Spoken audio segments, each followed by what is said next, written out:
Hey YouTubers, this is Jacques Gaines from Jacques Gaines Photography, and today I'm going to talk to you about the real reasons why I bought an X-T2 today.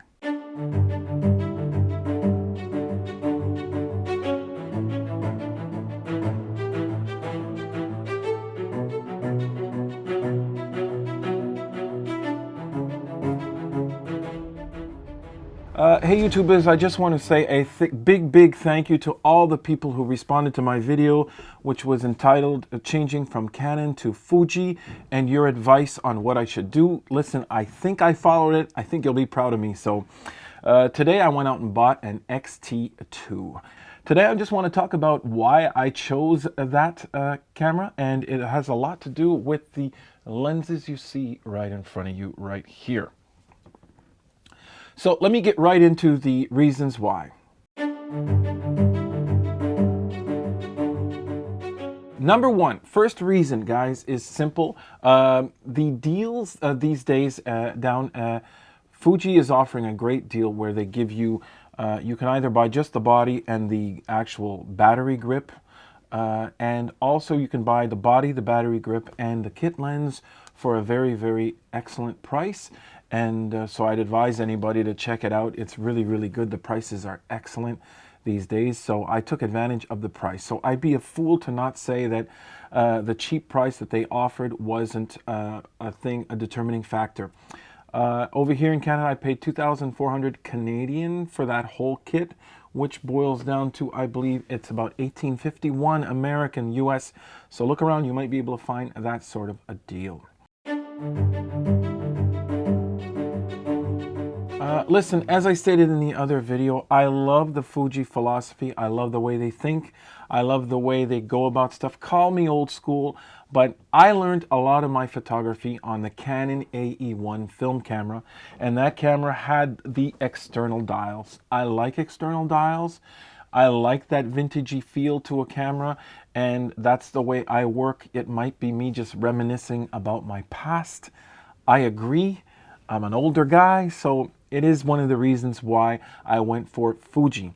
That being said, apparently, and I have heard, and this is just hearsay, that the menu system and the customizable dials on this camera are fantastic. But one of the things I really did like about this camera was their whole philosophy and the way they approach picture taking. So that is one of the reasons. Number three. The third reason why I chose the Fuji X-T2 is very simple. It's hearsay. All I've been hearing about this camera from word to mouth is that it's fantastic and it does a really good job, and working with it is a lot of fun. The question you always ask is the result, and that's another thing. I have talked to people about the actual pictures, and the worry I have is, well, it's APS-C and not full frame. What does it look like? And all I've heard is people telling me this camera is fantastic. You're going to freak out. So hearsay was a big factor. I have at least 3 colleagues who are excellent photographers who told me, this is a great camera. Go out and get it, man. Don't even waste your time. Do it.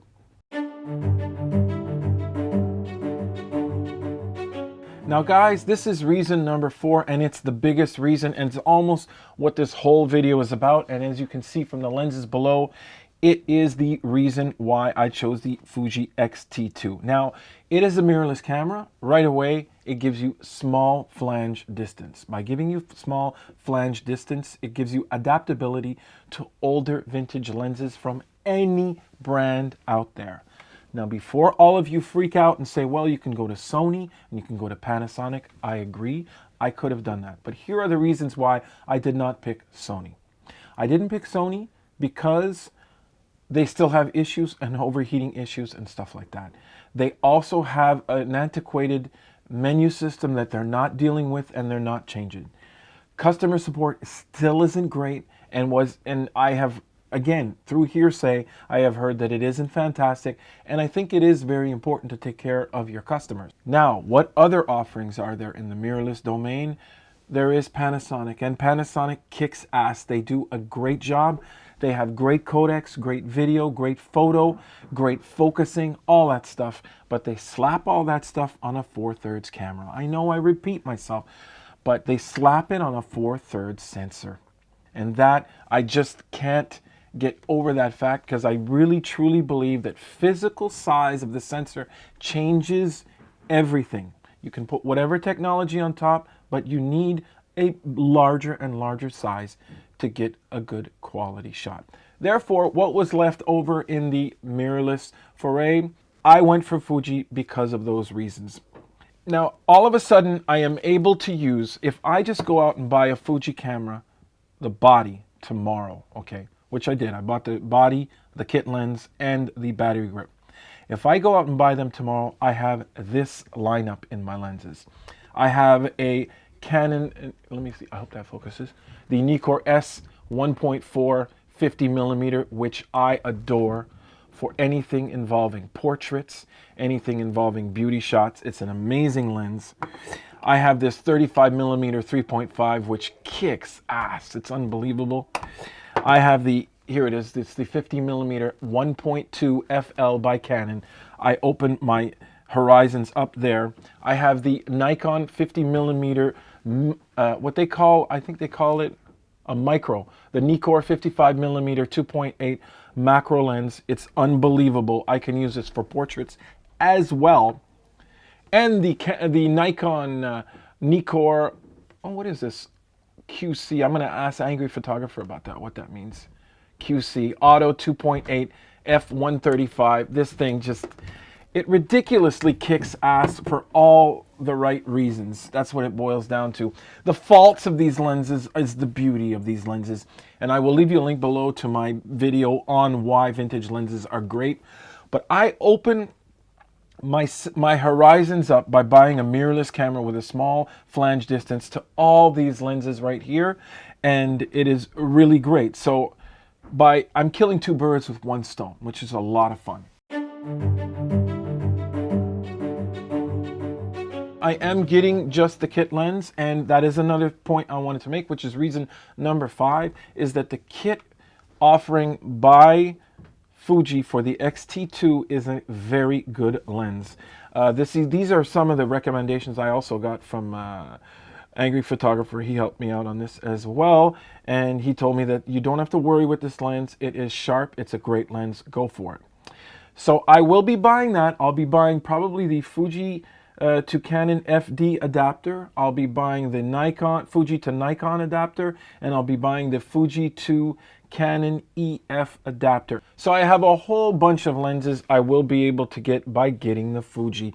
So I think it's a really cool thing, and I'm really anxious to get it. It's on order. Obviously, it is back ordered right now because that whole handle, that Fuji grip option is just going out of hand. People are just going nuts to get it. So I hopefully will get it next week. So again, I want to thank you guys for giving me your recommendations, and hands down it was the X-T2, and because of budget, I mean, if I could, I'd get a GFX 50, but for now I just gotta wait, and I will be having fun. Tell me what you guys think about the way I'm approaching this, the way I'm going into the vintage lens. I have a whole collection of vintage lenses and I want to use them, so I thought it would be a good idea. Have you had experiences with adapters? What adapters, brands do you think I should get that make sense and are on the cheap? Because I will probably be going for passive adapters. Passive versus focal reducers. I want to hear about that too, guys. I want to hear about all this stuff. Follow me on Facebook, Twitter, Instagram. For my high quality stuff, check out Behance. If you like this video, don't forget to click the thumbs up at the bottom. If you want to keep in cahoots at what I do, subscribe. And don't forget, everybody, keep on making something from nothing.